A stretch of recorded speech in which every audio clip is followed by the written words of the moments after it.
नमस्कार। न्यायशाला में आप सबका एक बार फिर से स्वागत है। न्यायशाला में आज हम बात करेंगे कि क्या अब भी आत्महत्या करना या खुदकुशी करना अपराध की श्रेणी में आता है या अब यह अपराध की श्रेणी में नहीं आता है। जैसा कि हम सभी जानते हैं या जानते रहे होंगे कि खुदकुशी करना, हम सभी सुनते भी हैं एक दूसरे से कि खुदकुशी करना एक अपराध है। पर क्या यह अब भी अपराध है? क्या अब भी कानून की किताब में इसे अपराध की श्रेणी में रखा गया है? इस विषय पर बात करने से पहले मैं कुछ डेटा पे बात करना चाहूंगा। अब इस खुदकुशी करने के मामले पर, इस आत्महत्या के मामले पर आपको मैं कुछ डेटा बताऊंगा। जैसे कि अगर मैं बात करूं खुदकुशी रेट की, तो आपको पता होना चाहिए कि इंडिया का जो रेट है, ग्लोबल रेट से अगर हम कंपैरिजन करें तो टोटल 33% जो है, जो कमिटमेंट ऑफ सुसाइड है वो इंडिया में है। मतलब जो सबसे ज्यादा रेट है वो इंडिया का ही है। और एक सर्वे में यह भी पाया गया है कि जो 14 साल से लेकर 29 साल के एज ग्रुप जो होता है, उनमें इस तरीके की टेंडेंसी बहुत ज्यादा होती है। और इन्हीं एज ग्रुप में ही पाया गया है कि इन्हीं एज ग्रुप के लोग ज्यादा सुसाइड कमिट करते हैं। अगर मैं आईपीसी की बात करूं तो आईपीसी 309 यह बात करता है कि यह एक अपराध की श्रेणी में आता है। कमिटमेंट ऑफ सुसाइड एक अपराध की श्रेणी में रखा गया है न्याय की किताब में आईपीसी की तरफ से। और इस आईपीसी के तहत आपको जो भी अटेम्प्ट टू कमिट सुसाइड करता है उसको 1 साल की सजा या फाइन दोनों हो सकता है।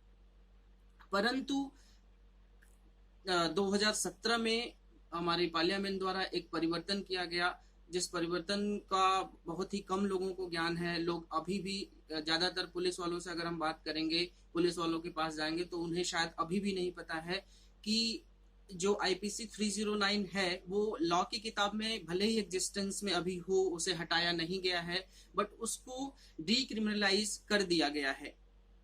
मतलब कि यह अपराध की श्रेणी में अब इसे नहीं रखा गया है।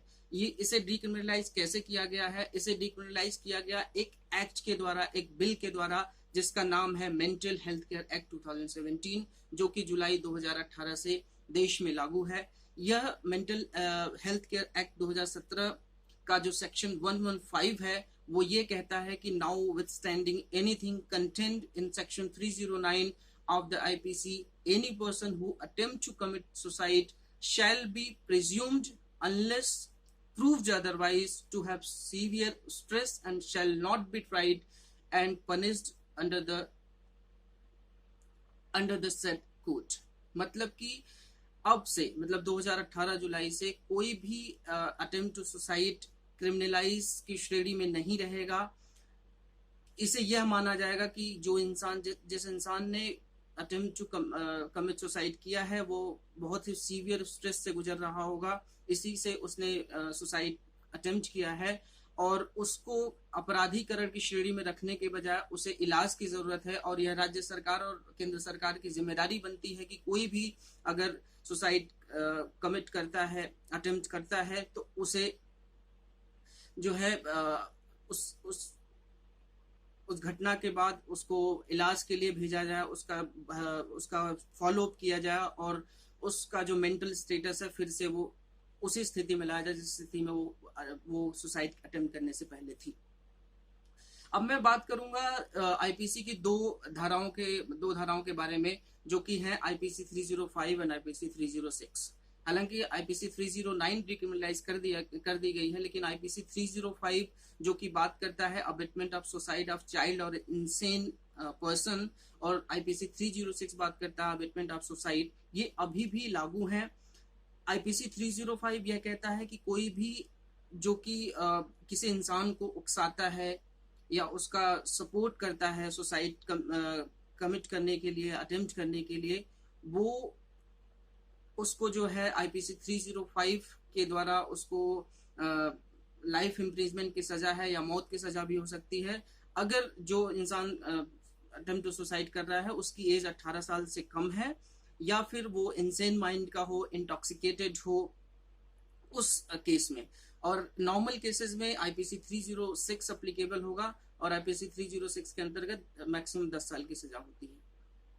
तो अब ये जो एक धारणा थी कि 309 आईपीसी लागू होता है अटेम्प्ट टू कमिट सुसाइड में, वो बदल जानी चाहिए, क्योंकि 2018 के बाद इसको डीक्रिमिनलाइज कर दिया गया है। हालांकि केवल डीक्रिमिनलाइज करने से काम नहीं चलेगा, हमको इस विषय पर भी बात करनी पड़ेगी, इस विषय पर भी काम करना पड़ेगा कि यह क्यों हो रहा है, आत्महत्या क्यों हो रही है। अगर हम डेटा उठाएं, मैं 2012 से लेके कुछ आपकी बात कुछ बहुत ही बड़े बड़े हस्तियों की बात करूं, 2012 में आपने सुना होगा मुकेश पांडे जो कि आईएएस थे, उन्होंने सुसाइड कमिट किया। 2014 में सुरेंद्र कुमार दास जो कि आईपीएस ऑफिसर थे, उन्होंने सुसाइड कमिट किया। बिन्नी शर्मा जो कि आईआरएस ऑफिसर थे, उन्होंने सुसाइड कमिट किया। हिमांशु राय एक थे, 50 साल की उम्र में उन्होंने सुसाइड कमिट किया, वो भी एक आईपीएस ऑफिसर थे। और सबसे रिसेंट केस जो भैयू जी महाराज का था 2018 में, जिन्होंने एक वो मोटिवेशनल स्पीकर थे, स्पिरिचुअल स्पीकर थे, उन्होंने सुसाइड कमिट किया। और अभी सबसे रिसेंट की बात है जो कि एक फिल्म स्टार ने सुसाइड किया।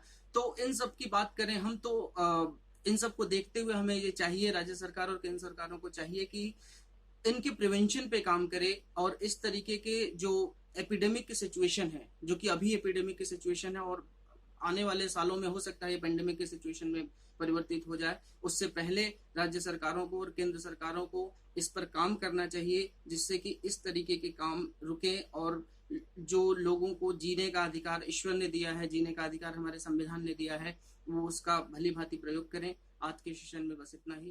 धन्यवाद।